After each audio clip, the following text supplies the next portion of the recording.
কতগুলো শাড়ি শুট করি, মানে আমি অনেক পরিশ্রমী, যেটা ইয়াসিন জানে আমি অনেক পরিশ্রমী না, বলো ইয়াসিন? অবশ্যই আমার থেকে কম। কি অবস্থা, জাস্ট তোমরা এই ভিডিওতে দেখবো আমি একটু পার্ট পার্ট করে আমি কতগুলো শাড়ি, আমি আজকে তো এতগুলো করতে পারবো না কারণ অনেকগুলো আনছি, দেখি 2 দিনের মধ্যে কতগুলো শাড়ি শুট করতে পারি। তো এটা আমার সেকেন্ড শাড়ি, এটারও শুট ডান। এখন আমি আরেকটা শাড়ি পরবো, বাট অবশ্যই কমেন্ট করে জানাবেন যে আমাকে কেমন লাগছে। আর এই গাছটা কিন্তু আমাকে ইয়াসিন, মেনলি ইয়াসিনই আমাকে রেডি করে দিছে, খালি মেকআপটা আমি রেডি করেছি। আমার কাছে শুধু এতটুকুই গুণ আছে, আর বাকি গুণ আল্লাহ সব হচ্ছে ইয়াসিনের কাছে দিচ্ছে। তো চলো এখন আরেকটা শাড়ি পরতে হবে। তো আমি এগেইন আরেকটা লুক নিয়ে চলে আসছি, আরেকটা শাড়ি নিয়ে।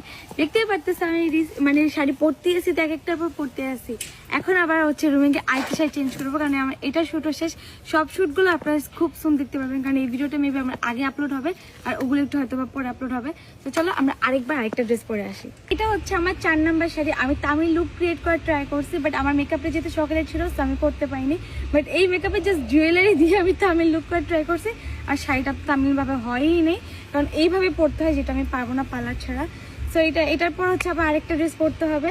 আর এখন একটু ব্রেক নিয়ে আবার হচ্ছে আপুর পেজে ড্রেসের শ্যুট করতে হবে। মানে কত মানে প্যারা নিয়ে আসছি ঘুরতে। যাই হোক আজকে সব প্যারা শেষ করে কালকে দিন একদম ঘুরবো আমরা। আবারও আরেকটা শাড়ি পরে নিয়েছি, আর এখন প্রায় স্নানও চলে গেছে। আমাকে যেমনি হোক 2টা অ্যাটলিস্ট করতেই হবে, কারণ শাড়ি পরতে রেডি মানে ভালো করে একদম প্রপারভাবে রেডি হতে আমার আধা ঘন্টা টাইম লেগে যেতেছে।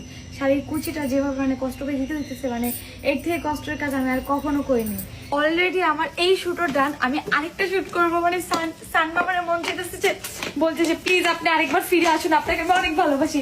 কেন যে মানুষ সুইটার পছন্দ করে, আমার তো গরমই ভালো লাগে। কারণ হচ্ছে সান এত পরিমাণ দরকার ইনফ্লুয়েন্সারদের জন্য।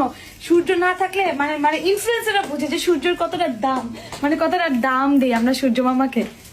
তো একদমই সন্ধ্যা হয়ে গেছে, আজানও প্রায় দিয়ে দিতেছে, এমন অবস্থা। তো এই তো শেষ।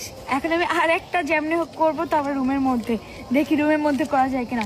তাহলে কালকে আমার আরো 6টা করতে হবে। মানে অবস্থা খারাপ, আল্লাহ শেষ কেন হচ্ছে না ইয়াসিন। থাক, শুক্র আলহামদুলিল্লাহ এত শুট পাচ্ছি। অনেকে আছে শুট পায়ও না, চেয়েও পায় না, বাট আমি যেটা পাইতেছি এতটুকু আলহামদুলিল্লাহ।